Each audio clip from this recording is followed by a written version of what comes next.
আর ঠিক পিছনে দেখছেন হাওর জুড়ে বিস্তৃত ধান ক্ষেত। আর কিছুদিনের মধ্যেই শুরু হবে আমাদের নিকলি উপজেলার ধান কাটা। আর এটি বাংলাদেশের সবচেয়ে বড় একটি ধানের মজুদ ভান্ডারও বলা হয় এই জেলাকে।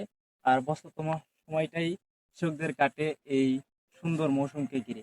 অনেকে হয়তো বা ব্যস্ত আছেন কাস্তে দাঁড় দিয়ে, কিংবা অনেকে ব্যস্ত আছেন তাদের ফসলগুলো ঘরে তোলার জন্য।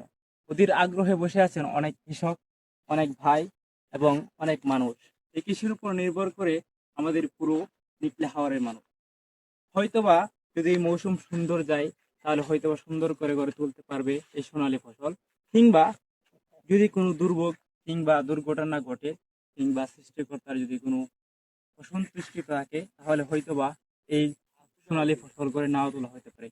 আমরা প্রায় সময় দেখে থাকি বিগত সময়গুলোতে হাওর অঞ্চলে পানি বৃষ্টিত হয়ে অনেক সময় দেখা যায় যে এই পানির প্লাবিত হয়ে ধান মৌসুম নষ্ট হয়ে যায়। আবাদি সুন্দর বছরের কৃষকের কষ্টে গড়া এই ফসল অনেক সময় পানির নিচে আটকা পড়ে, কিংবা তারা গড়ে তুলতে পারে না এই সোনালী মৌসুম, এই সোনালী ফসল।